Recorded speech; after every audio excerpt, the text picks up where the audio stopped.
शिक्षण किए दिए जाते हैं, भविष्यवाणी किए दिए जाते हैं कि बिहार में विधानसभा चुनाव से पहले अभी कई राउंड आप ऐसे घूमिएगा। अब इसी फेविकॉल लगा कर बैठ गए हैं, जिसको पलटना है पलटते रहिए। हम बैठे हुए जिसको फेविकॉल लगा के मुख्यमंत्री के तौर 8 लाख लोगों को 10 लाख लोगों को अगर नौकरी मिल जाए तो अभी हम विड्रॉ करके हम कुछ नहीं करेंगे, काम इनका मान लेते हैं। इनको नेता आपके सामने का मंच। नमस्कार, आप देख रहे हैं न्यूज पीआर और मैं हूं आरती बाला। आपके साथ बिहार में नई सरकार के गठन के बाद अब सबकी निगाहें सरकार द्वारा किए गए वादों पर टिकी है। जी हां, आपको बता दें कि सरकार ने जिस तरह से नौकरियां देने का बड़ा वादा किया है, अब उसे निभाने की बारी है। वहीं अब इसको लेकर प्रशांत किशोर ने बड़ा बयान दे दिया है। उन्होंने कहा है कि सरकार अगर अपने दावे पूरा कर देती है तो हम अपने अभियान को वापस ले लेंगे, साथ ही राजनीति से दूरी बना लेंगे।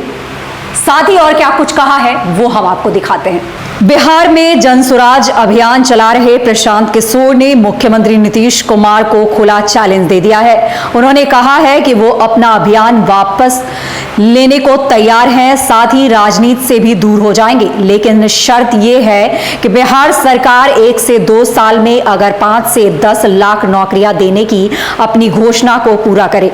प्रशांत किशोर ने 20 लाख लोगों को नौकरियां देने के मामले पर जोरदार निशाना साधते हुए कहा कि अगर नीतीश कुमार यह काम करने में कामयाब हो जाएंगे तो मैं उन्हें अपना नेता मान लूंगा।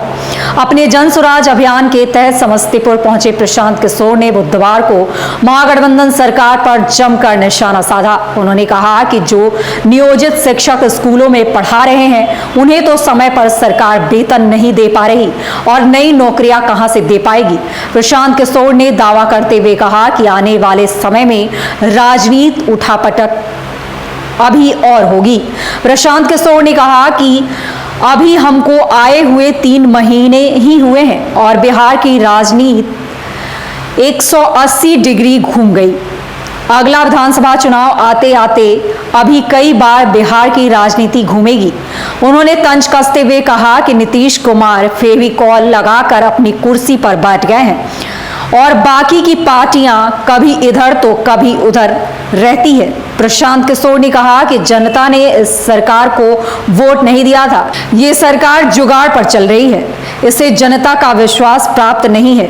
उन्होंने 2005 से 2010 के बीच एनडीए सरकार के काम की प्रशंसा की। उन्होंने ये भी कहा है कि यह सबसे बेहतर कार्यकाल था।